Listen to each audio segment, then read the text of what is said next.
अस्सलामु अलैकुम वरहमतुल्लाहि तआला वबरकातुहू। नहमदुहु व नुसल्ली व नुसल्लिमु अला रसूलिहिल करीम, अम्मा बअद, फ़अऊज़ु बिल्लाहि मिनश शैतानिर रजीम, बिस्मिल्लाहिर रहमानिर रहीम। इन्नल्लाहा व मलाइकतहु युसल्लूना अलन नबिय्य या अय्युहल्लज़ीना आमनू सल्लू अलैहि व सल्लिमू तस्लीमा।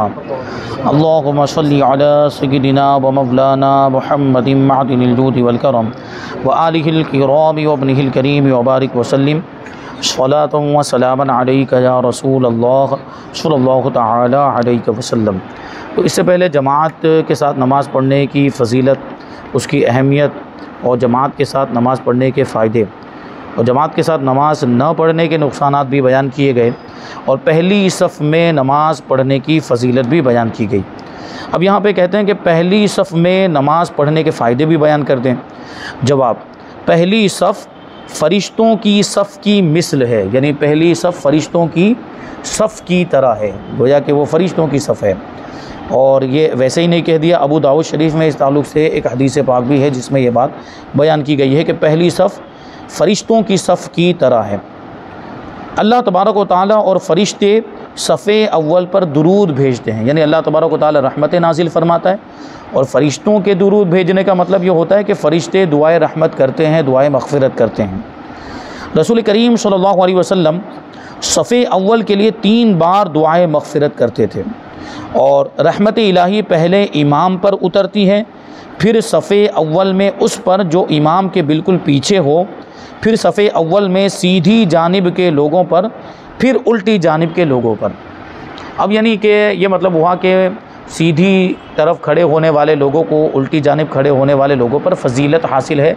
ये फ़जीलत मुतलक़ा है, लेकिन इसका मतलब ये नहीं कि सबके सब फिर सीधी जानिब ही खड़े हो जाए, उल्टी जानिब कोई खड़ा ही ना हो, क्योंकि सफ़े अव्वल को तो मुतलक़न पीछे वाली सब पर फ़जीलत हासिल ही है कि एक जानिब अगर वो फुल हो गया है तो इसका मतलब नहीं कि छोड़ के पीछे खड़ा हो जाए। तो पहली सफ़ की जो फ़जीलत है वो उधर अगर खड़ा होगा उल्टी जानिब, तो वो तो फ़जीलत तो हासिल कर ही सकता है, तो वहाँ पर खड़ा हो जा, पहली सफ़ की फ़जीलत हासिल करे। और ये भी तो बयान किया गया कि अगरचे दाहिनी जानिब खड़े होने वालों को, सीधी जानिब खड़े होने वालों को, उल्टी जानिब खड़े होने वालों पर फ़जीलत है, लेकिन एक फ़जीलत ये भी है कि जो इमाम से जितना ज़्यादा करीब होगा उसको उतना ज़्यादा सवाब मिलेगा, उतनी ज़्यादा बरकत मिलेगी। तो उल्टी जानिब वाला भी तो वो फ़जीलत हासिल कर सकता है, ये वाली फ़जीलत, इमाम से करीब होने वाली फ़जीलत। तो ये इस तरीके से उसको ये किया जाए। और सफ़ जो है वो बीच में से बनाना शुरू करते हैं, तो दोनों जानिब बराबर बराबर होना चाहिए। कभी ऐसा होता है कि एक तरफ सब लोग खड़े हो गए और एक तरफ खाली छोड़ देते हैं, ये भी गलत है, ऐसा नहीं होना चाहिए। तो फरमाते हैं आगे कि पहली सफ़ पाने के हरीस हो जाइए, यानी पहली सफ़ पाने के अपने दिल के अंदर ये एक ख्वाहिश होनी चाहिए, एक जज्बा होना चाहिए, शौक़ होना चाहिए। इंशाअल्लाह तबारक व तआला उसकी बरकत से तर्के जमात के गुनाह से बच जाएंगे। यानी आदमी जब अपने अंदर ये शौक़ पैदा कर ले कि मुझे पहली सफ़ हासिल करनी है, मुझे पहली सफ़ में जाकर जमात के साथ नमाज़ पढ़नी है, तो जाहिर सी बात है जो ये सोच कर आएगा तो उसको जमात भी तो मिल ही जाएगी। जमात क्या मिलेगी? उसको पहली रकात भी मिलेगी। वो जमात के साथ नमाज का पाबंद बन जाएगा। जिसके अंदर पहली सफ़ को पाने का शौक़ होगा वो जमात के साथ नमाज की पाबंदी भी करेगा और पहली रकात के साथ शामिल होगा, बल्कि तकबीर तहरीमा भी उसको मिलती रहेगी। तो ये सब बरकतें उसको हासिल हो जाएंगी। अब आगे कहते हैं कि सफ़े अव्वल से गफलत बरतने का नुकसान।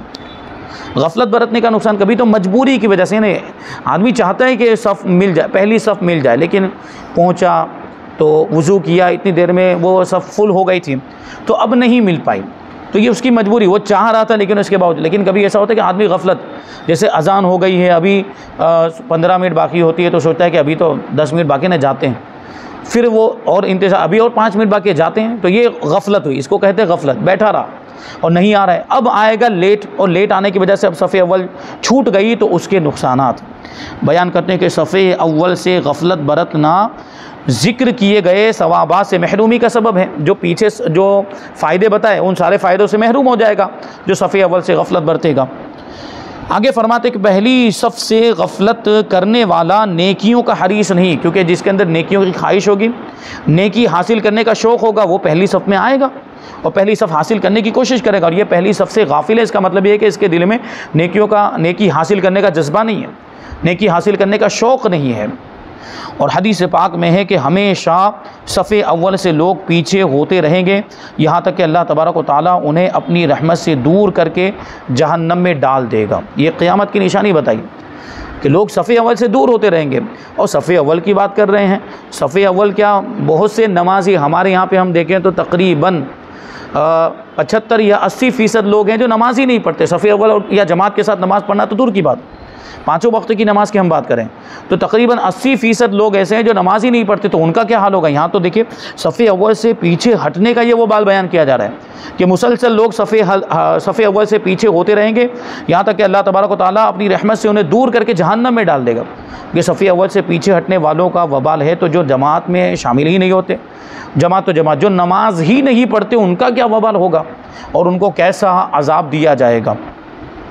मशहूर मुफस्सिर कुरान हकीमुल उम्मत मुफ्ती अहमद यार खान नईमी रहमतुल्लाहि ताला अलैह इस हदीस पाक की शरह में फरमाते हैं कि यानी जो लोग सुस्ती की वजह से सफ़े अव्वल में आने में तअम्मुल यानी टाल मटोल करेंगे या सफ़े अव्वल में जगह होते हुए पीछे खड़े होंगे तो वो दीन के सारे कामों में सुस्त हो जाएंगे। अब यानी कि सोचें आपके सफ़े अव्वल पाने का भी जज्बा नहीं है, सफ़े अव्वल को हासिल करने का भी शौक़ नहीं है, तो दूसरे नेक काम क्या करेंगे फिर, दूसरे दीन के काम में भी आदमी फिर सुस्ती बरतेगा। तो फरमाते हैं और बुराइयों पर दिलेर हो जाएंगे, जिसका नतीजा ये होगा कि जहन्नम में जाएंगे और वहाँ देर तक रहेंगे गुनाहों की वजह से। जितने गुनाह ज़्यादा होंगे उतना आदमी जहन्नम में ज़्यादा रहेगा, क्योंकि वो गुनाहों की सज़ा भुगतने के लिए जाएगा। अगर मोमिन है तो, काफिर है तो वो तो हमेशा रहेगा। लेकिन यहाँ काफिरों की बात नहीं चल रही है, यहाँ ईमान वालों की बात चल रही है कि ईमान वाले भी अगर गफलत बरतेंगे तो नमाज में सफ़े अव्वल में गफलत बरतने की वजह से दूसरे दीनी कामों में भी गफलत बरतेंगे और गुनाहों पर बुराइयों पर जरी हो जाएंगे, बुराइयों के काम करने लग जाएंगे, तो फिर जहन्नम में जाएंगे। जितनी बुराइयाँ ज़्यादा होगी उतना देर तक वो जहन्नम में रहेंगे, क्योंकि उतनी ज़्यादा उनको सज़ा दी जाएगी। तो ये फजीलत है सफ़े अव्वल की और सफ़े अव्वल हासिल करने की ये बरकतें हैं। अब सफ़े दुरुस्त करने का बयान, क्योंकि सफ़ों को दुरुस्त करना ये भी बहुत ज़रूरी है। ये आप देखें तो इसमें हमारी इज्तिमाइयत का इजहार भी होता है कि मुसलमान एक साथ मिलकर खड़े होते हैं, तो इससे एक इस्लाम की शान और शौकत ज़ाहिर होती है। जमात के साथ नमाज़ पढ़ना, क्योंकि जुमा के अंदर भी जो एक साथ में लोगों को मिलकर जो नमाज़ पढ़ने का हुक्म दिया गया उसमें एक वजह यह भी है ताकि इस्लाम की शान और शौकत दूसरों पर गैरों पर ज़ाहिर हो। और इसी वजह से आप देखिए कि असल मज़हब ये है कि एक शहर में एक ही जुमा होना चाहिए। असल मज़हब तो यही है कि एक शहर में एक ही जुमा होना चाहिए। क्या मतलब हुआ कि पूरे शहर के लोग एक ही जगह पर जमा हो। अब सोचें आपके पूरे शहर के लोग एक जगह पर जमा होंगे तो कैसा मजमा होगा, और उस मजमे को देखकर गैर मुस्लिमों पर कैसा एक रोब और एक हैबत उन पर तारी होगी। ये एक मकसद वो भी था, लेकिन चूँकि आबादियाँ बढ़ती गई और लोगों की मतलब कसरत हो गई तो इस वजह से एक से ज़्यादा जुमा कायम करने की भी इजाज़त दी। क्योंकि जैसे हमारे जैसे बड़े शहर हैं तो उन शहरों में ऐसी कोई जगह ही नहीं होती कि जहाँ पर एक साथ में मिलकर सब नमाज़ पढ़ सके। और अगर शहर के बाद जाएंगे तो वहाँ दुश्वारियों का सामना होगा। अगर शहर के एक किनारे के बाहर हम चले गए तो दूसरे किनारे के लोग कैसे पहुँच पाएंगे। वो शहर कई किलोमीटर के, इतने बड़े बड़े शहर भी हो गए हैं। तो ये कई दुश्वारियाँ थी और कई मतलब ऐसी ज़रूरतें थी और ऐसी हाजत शरिया भी कहेंगे उसको, जिसकी वजह से उलमा ने एक ही शहर में एक से ज़्यादा जुमा कायम करने की भी इजाज़त दी। और अब इतने ज़्यादा जुमा कायम होने लगे कि हर मस्जिद में जुमा हो रहा है। पहले हम सुनते थे कि जामे मस्जिद, यानी हर शहर में एक जामे मस्जिद होती थी, बाकी दूसरी मस्जिदों को जामे नहीं कहा जाता था। और जामे का मतलब जमा करने वाली मस्जिद, लोगों को जमा करने वाली मस्जिद। और इसका ये नाम रखने का मकसद ये होता था कि यानी वो मस्जिद जिसमें जुमा की नमाज़ होती है। 5 वक्त की नमाज़ें दूसरी मस्जिदों में भी होती थी, लेकिन जुमा की नमाज़ ये एक ही मस्जिद में होती थी। यानी सब बाकी लोग भी दूसरे मोहल्लों से, दूसरी बस्तियों आबादियों से उस मस्जिद में जमा होते थे। जामे मस्जिद का ये मतलब होता है। आज तक हम सुनते आए, लेकिन कभी आपने गौर नहीं किया होगा कि जामे मस्जिद का मतलब क्या होता है। जामे मस्जिद यानी जहाँ पर जुमा की नमाज़ होती हो। तो पहले ऐसा होता था कि एक मस्जिद में पूरे शहर के लोग जमा होते थे जुमा की नमाज़ पढ़ने के लिए, लेकिन अब तो हर मस्जिद जामे मस्जिद हो चुकी है। यानी हर मस्जिद में अब जुमा की नमाज़ हो रही है और हर मस्जिद में जुमा पढ़ा जाता है आज भी। लेकिन ये हमारे यहाँ पे तो ऐसा हो गया, लेकिन बड़े शहर हैं, चूँकि हम बड़े शहर में रहते हैं, लेकिन आज भी गांव देहात में या यूपी बिहार वगैरह में आप जाएं तो वहाँ आज भी ये इस तरह की कुछ बातें अभी भी मौजूद हैं कि शहर में जो बड़ी मस्जिदें होती है या गांव में या कस्बे में बड़ी जो मस्जिदें होती हैं, यानी एक ही नहीं एक से ज़्यादा का रिवाज तो वहाँ पर भी हो चुका है। 2-4 मस्जिदें ऐसी बड़ी मस्जिदें होती हैं, तो छोटी मस्जिदों को छोड़कर बड़ी मस्जिदों में लोग नमाज़ पढ़ने के लिए, यानी जुमा की नमाज़ पढ़ने के लिए, वरना 5 वक्त की नमाज़ें तो छोटी मस्जिदों में भी होती है। तो ये इस तरह की कैफियत। तो अब यानी एक जुमा की बात चल रही थी कि एक शहर में एक ही जुमा कायम किया जाए, एक शहर में एक जुमा, जबकि यहाँ पे एक से ज़्यादा कई जुमा, हर मस्जिद में जुमा, और बल्कि बाज़ मस्जिदों के बारे में तो आपने सुना होगा कि एक ही जुमा में दो खुतबे हो रहे हैं, दो दो जमातें हो रही हैं। ये क्यों? भीड़ की वजह से, कि एक मरतबा होने के बाद भी लोग बच गए, तो अब दूसरी मरतबा जुमा किया जा रहा है। इसी तरह ईद की नमाज़ में भी आप सुनते होंगे। तो जहाँ हाजत और ज़रूरत होगी वहाँ उसकी इजाज़त होगी, वरना असल मसला तो यही है कि जुमा की नमाज़ पूरे शहर में एक ही जगह हो और एक ही मरतबा हो, और यही हुक्म ईद की नमाज़ का भी है।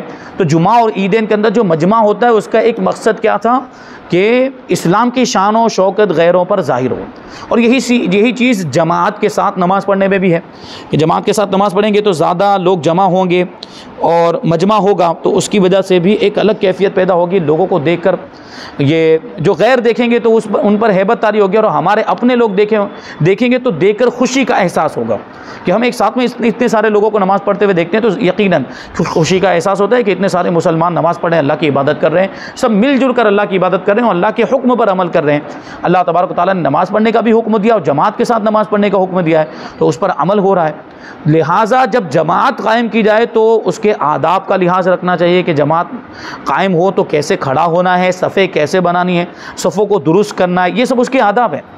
तो जो मकसद है फिर वो मकसद होता है, टेढ़े मेढ़े खड़े हो गए या सफ़ों के बीच में जगह छोड़ के खड़े हो गए, तो ये जमात का जो मकसद है फिर वो इसमें पूरा मतलब अदा होता नज़र नहीं आता अगर ऐसा कुछ कर रहे हैं। इसीलिए ये इसकी ताकीद आई कि सफ़ों के बीच में दो लोगों के बीच में फुरजा नहीं होना चाहिए, कुशादगी नहीं, यानी खाली जगह नहीं होनी चाहिए, वो खाली जगह पुर करें। और हदीस में यहाँ तक फरमाया, आगे वो सारी बातें आएंगी कि अगर हम बीच में जगह छोड़ देते हैं तो शैतान उसमें से दाखिल हो जाता है, और शैतान उस बीच में से उस जगह में से दाखिल होने के बाद नमाजियों को फिर बहकाता है। लेकिन अगर हम मिलजुल कर ऐसे खड़े रहेंगे, बिल्कुल कंधे से कंधा मिलाकर खड़े रहेंगे, यानी बीच में जगह नहीं छोड़ेंगे, तो शैतान उसमें दाखिल नहीं हो पाएगा। अच्छा, कंधे से कंधा मिलाना, उसको लोग उसके हकीकी माने पर महमूल करते हैं। अजीब बात हो जाती है। कंधे से कंधा मिलाने का ये मतलब नहीं है कि ये बिल्कुल ये कंधे वाला हिस्सा बगल वाले के कंधे से मिल जाना चाहिए, ये हकीकी माने पर महमूल नहीं, क्योंकि ये मुमकिन ही नहीं है। क्यों? क्योंकि हाइट लोगों की कम ज़्यादा होती है। अगर कोई मतलब पस्त कद वाला और उसके बगल में आकर एक लंबा आदमी खड़ा हो गया तो उसका कंधा वो लंबे आदमी के कंधे से मिल पाएगा? नहीं मिल पाएगा। या कोई बच्चा मतलब समझदार ही बच्चा अगर वो बगल में खड़ा होगा और दूसरे बगल में एक बड़ा आदमी खड़ा है तो उसका कंधा कहाँ मिल पाएगा? तो मुराद ये है, कंधे से कंधा मिलाने का मतलब ये है कि बीच में खाली जगह ना छोड़ी जाए, ये मतलब है। अल्लाह तबारक व तआला ने कुरान मजीद में सफ़ बांधने वालों की कसम याद फरमाई। अल्लाह तबारक व तआला इरशाद फरमाता है कि वह सफ़ाती सफ़ा, कसम है उनकी जो बाकायदा सफ़ बांधते हैं, सफ़े बनाते हैं। तो देखिए, सफ़े बनाने वालों की कसम कुरान मजीद में याद फरमाई, और वो भी कौन याद फरमा रहा है? अल्लाह तबारक व तआला कसम याद फरमा रहा है। और जिन चीज़ों की भी अल्लाह तबारक व तआला ने कुरान मजीद में कसम याद फरमाई, वो चीज़ें यकीनन बहुत अहम हैं, उनका मकाम और मर्तबा बहुत बुलंद व बाला। तो अब सफ़े बांधने वालों की कसम याद फरमाई जा रही, मतलब यह है कि इनका मकाम और मर्तबा भी बहुत बुलंद व बाला। जो सफ़े बांधते हैं, जो सफ़ों में सफ़ों को तरतीब देकर सफ़े दुरुस्त रख के इबादत करते हैं, जैसे हम यहाँ पे सफ़ों में इबादत, अब वो दूसरी चीज़ें भी हो सकती है, जैसे जंग में भी तो सफ़े बांधी जाती हैं, तो वो सफ़े भी मुराद हो सकती है। जंग में जो लश्कर को सफ़ों में इस तरह से तरतीब दिया जाता है, और इससे फ़रिश्तों की जमात भी मुराद हो सकती है कि फ़रिश्ते भी तो सफ़ों में अल्लाह तबारक व तआला की इबादतें करते हैं।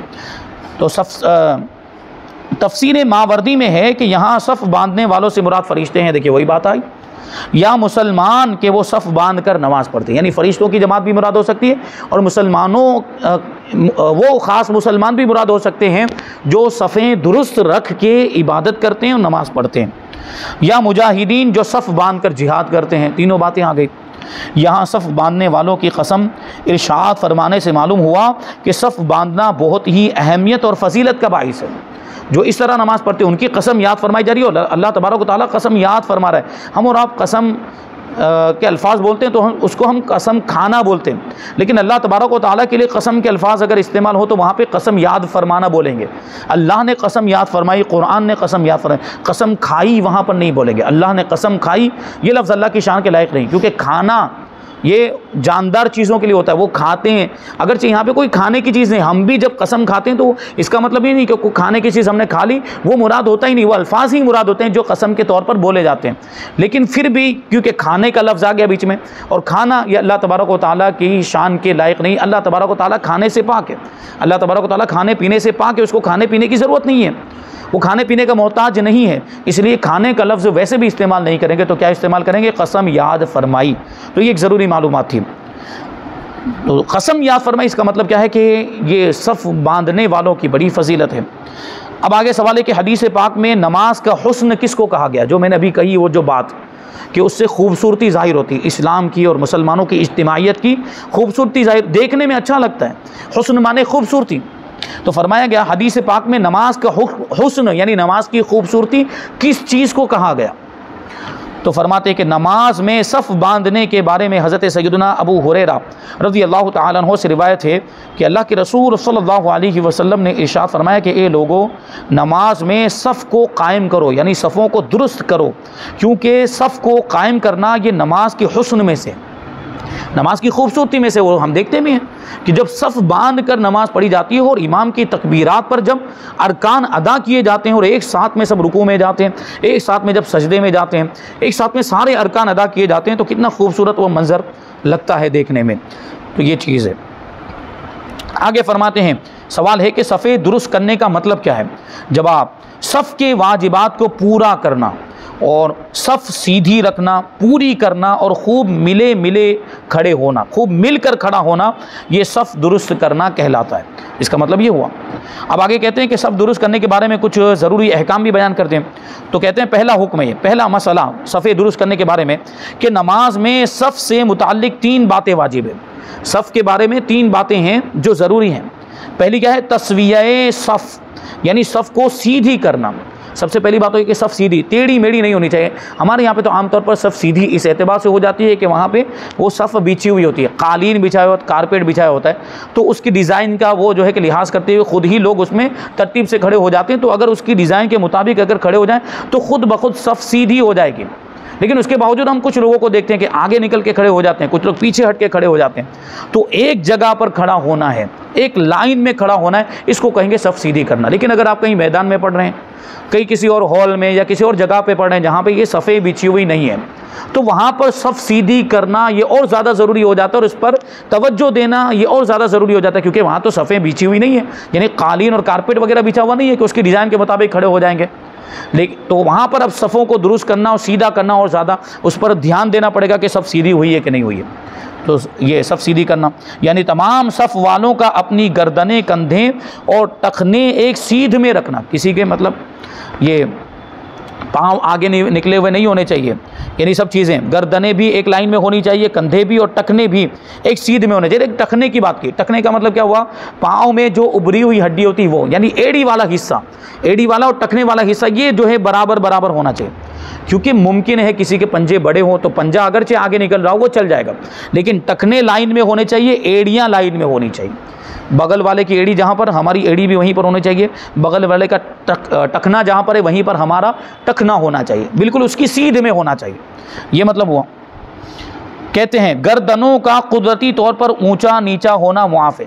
किसी की गर्दन ऊंची, किसी की गर्दन नीची हो सकती है, कद लंबा ऊंचा होने की वजह से, तो ये माफ़ है कि बाज़ लंबे और बाज़ पस्ता कद होते हैं। तो ये एक चीज़ हो गई। दूसरा जो वाजिब है सफ़ के ताल्लुक से वो है इत्मामे सफ़, यानी सफ़ पूरी करना, सफ़ को मुकम्मल करना कि जब तक अगली सफ़ पूरी ना हो दूसरी सफ़ शुरू ना करें। पहली सफ़ को मुकम्मल कर लिया जाए, फिर दूसरी सफ़ को शुरू किया जाए, फिर दूसरी सफ़ में लोग खड़े हों। तो ये बात पहले भी आ चुकी है कि जो आगे जगह छोड़कर पीछे खड़े हो जाते हैं बहुत बड़े गुनहगार हैं, ये नाजायज़ व गुनाह है। आगे सफ़ में जगह होने के बावजूद पीछे नहीं खड़े होना चाहिए। तो हमारी मस्जिदों में तो इस तरफ भी दीवार बनी, इस तरफ भी दीवार बनी हुई है। एक बहुत अहम बात बताने जा रहा हूँ, तवज्जो देंगे तो हम समझ जाते हैं कि वहाँ सफ़ मुकम्मल होगी जहाँ दीवार पूरी हो रही है। ठीक है, जमात खाने के अंदर जो है बनी हुई है दीवार, तो वहाँ दीवार तक लोग खड़े हो जाएंगे तो हम समझ जाएंगे कि पहली सफ़ मुकम्मल हो गई, अब दूसरी सफ़ में खड़े होंगे। लेकिन मान लीजिए कि मैदान में नमाज़ पढ़ रहे हैं और मैदान बहुत बड़ा है और पूरे मैदान में तो सफ़ लगा नहीं सकते हैं, एक सफ़ भी, कभी ऐसा भी हो सकता है कि एक सफ़ भी मुकम्मल ना होने पाए, तो कभी ये कर लिया जाता है कि उसके लिए एक हदबंदी कर दी जाती है कि यहाँ तक सफ़ लगेगी, उसके बाद पीछे की सफ़ लगेगी। तो हदबंदी जो कर दी गई हो पहली सफ़ में और ये हदबंदी करना ज़रूरी भी है। मैदान के अंदर कुछ निशान लगा दिया जाए या कोई आड़ वगैरह वहाँ पर रख दी जाए कि पहली सफ़ यहाँ से यहाँ तक रहेगी। अब जो बाद में जो सफ़ें होंगी वो उसी के लिहाज से होगी, पहली सफ़ के एतबार से होगी कि पहली सफ़ यहाँ तक तो दूसरी सफ़ भी यहाँ तक होगी। और अगर पहली सफ़ के मुकाबले में दूसरी सफ़ में कुछ जगह छूट जाती तो उसको मुकम्मल किया जाएगा, फिर तीसरी सफ़ लगाई जाएगी। तो ये मतलब है इत्माम सफ़ यानी सबको पूरा करना कि जब तक अगली सफ़ पूरी ना हो दूसरी सफ़ शुरू ना करें। और तीसरा जो वाजिब है वो है तुराशे सफ़ यानी खूब मिलकर खड़ा होना कि कंधे से कंधा मस हो जाए यानी टच हो जाए। और सुन्नत ये है कि इमाम पहले सफ़े सीधी करवाए फिर तकबीर तहरीमा करे। अल्लाह के रसूल सल्लल्लाहु अलैहि वसल्लम भी अक्सर जमात के साथ नमाज़ पढ़ाने से पहले हुज़ूर इरशाद फरमाते थे सव्वू सुफ़ूफ़कुम, या इस तरह के कुछ अल्फाज कि अपनी सफ़ों को दुरुस्त कर लो। हुज़ूर पाक सल्लल्लाहु अलैहि वसल्लम अपने सहाबा से इरशाद फरमाते थे, फिर वो सफ़े दुरुस्त कर लेते थे, उसके बाद हुज़ूर पाक सल्लल्लाहु अलैहि वसल्लम तकबीर तहरीमा कहते थे। तो ये इमाम के लिए सुन्नत है कि वो नमाज शुरू करने से पहले एक मरतबा ऐसा ऐलान कर दे कि सफ़े दुरुस्त कर लीजिए, और इस तरह जो है कि कंधे से कंधा मिला दीजिए, दरमियान में जगह खाली ना छोड़ें, जगह खाली हो तो उसको पुर कर लें। और इसके साथ दूसरी कुछ अहम चीज़ें भी बयान की जाती है, जैसे सीने के बटन खुले हों तो उसको बंद कर लिया जाए। ये इस तरह की कुछ बातें और भी उसमें जो ज़रूरत जिसकी महसूस करे उसका साथ में ऐलान किया जाए। फिर ऐसा भी नहीं कि फिर वहाँ बयान शुरू हो जाए, मुख्तसर तौर पर यानी जो ज़रूरी बात है वही बयान कर दी जाए। तो यहाँ पर ये सफ़े दुरुस्त करने का बयान और इसके ताल्लुक़ से हमने ज़रूरी अहकाम अभी सुने, और भी और बातें इसके ताल्लुक़ से बाकी हैं, जैसे सफ़े दुरुस्त करने के फ़ायदे और उसमें क्या सवाब है, और सफ़े दुरुस्त ना करने के नुकसानात क्या हैं कि हर चीज़ के फ़ायदे भी हैं तो हर चीज़ के नुकसानात भी हैं। और सुतूनों के दरमियान सफ़ बनाना बहुत अहम चीज़ है। सुतूनों के दरमियान दो सुतून, दो पिलर्स के दरमियान सफ़ बनाने से क्या हुक्म होगा, और ये जायज़ है या मकरूह है या नाजायज़ है, और जायज़ है तो फिर उसकी क्या सूरत हो सकती है जायज़ होने की। और भी बहुत सारी बातें इंशाअल्लाह हम आइंदा दर्स में शामिल करेंगे। अल्लाह तबारक व तआला की बारगाह में दुआ है कि जो कुछ भी बयान हुआ उस पर हम सब को अमल करने की तौफ़ीक़ अता फ़रमाए। वमा अलैना इल्लल बलाग। अस्सलामु अलैकुम।